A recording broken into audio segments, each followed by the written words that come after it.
అధికారుల నిర్లక్ష్యంతో కోట్ల రూపాయల విలువైన వాహనాలు తుప్పుపట్టిపోతున్నాయి. ఎర్రచందనం అక్రమ రవాణాలో పట్టుబడిన వాహనాలను ఏళ్ల తరబడి ఒకే చోట ఉంచడం వల్ల శిథిల స్థితికి చేరుకుంటున్నాయి. విక్రయించడంలో చేస్తున్న ఆలస్యం సర్కారు ఆదాయానికి గండి కొడుతోంది. ఎర్రచందనం అక్రమ రవాణాలో పట్టుబడుతున్న వాహనాలు కడప జిల్లాలో ప్రభుత్వ కార్యాలయాలు, పోలీస్ స్టేషన్లో ఏళ్ల తరబడి ఉండిపోతున్నాయి. ఎలాంటి సంరక్షణ లేని ప్రాంతాల్లో ఉంచడం, నెలల కొద్దీ కదపకపోవడం వల్ల పనికి రాకుండా పోతున్నాయి. పట్టుబడిన కొద్ది నెలల్లో వాహనాలు వేలం వేస్తే ప్రభుత్వానికి కోట్ల రూపాయల్లో ఆదాయం చేకూరుతుంది. అటవీశాఖ అధికారుల నిర్లక్ష్యంతో వాహనాలు తుక్కుగా మారుతున్నాయి. ఎర్రచందనం తరలిస్తూ పట్టుబడిన వాహనాలను ప్రభుత్వ ఆదేశాల మేరకు సకాలంలో వేలం వేయాలి. కానీ అవేవీ పట్టని అధికారులు ఒకే చోట ఏళ్ల తరబడి వాహనాలను ఉంచేస్తున్నారు.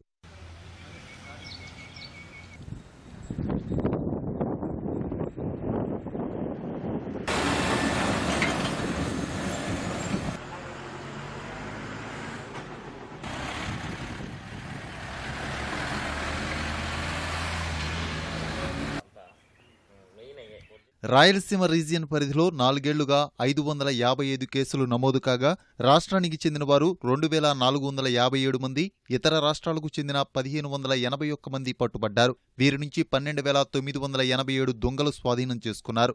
వాటిని సురక్షిత ప్రాంతాలకు తరలించిన వాహనాల విషయంలో మాత్రం నిర్లక్ష్యంగా వ్యవహరిస్తున్నారు. జిల్లా వ్యాప్తంగా 438 వాహనాలను సీజ్ చేసినా వాటిని ఏం చేయాలో తెలియని పరిస్థితే.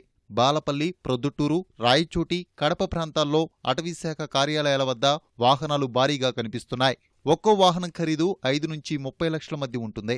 ఈ లెక్కను చూస్తే కోట్ల విలువైన వాహనాలు తుప్పుబడుతున్నాయి.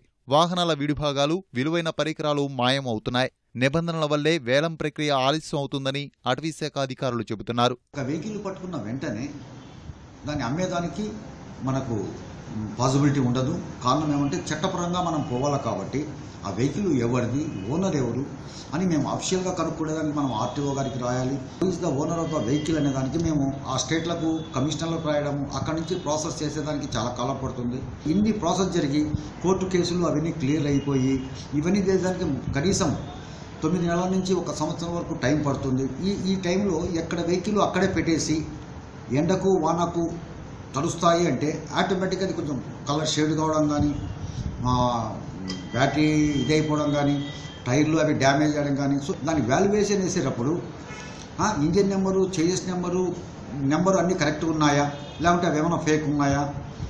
సో ఫేక్ ఉండేటివన్నీ ఆటోమేటిక్గా స్క్రాప్ చేసేస్తే ఆ బండ్లు మళ్ళీ రీయూజ్లోకి రాకుండా ఉంటాయి అనే ఒక పాలసీ ఉద్దేశంతో దాన్ని స్క్రాప్ కింద చేయడం జరుగుతుంది. తుప్పుబడుతున్న వాహనాల సమస్యపై ప్రభుత్వం స్పందించి వేలం ప్రక్రియ జరిగేలా చూస్తే ఖజానాకు ఆదాయం వస్తుందని అటవీశాఖ అధికారులు చెబుతున్నారు.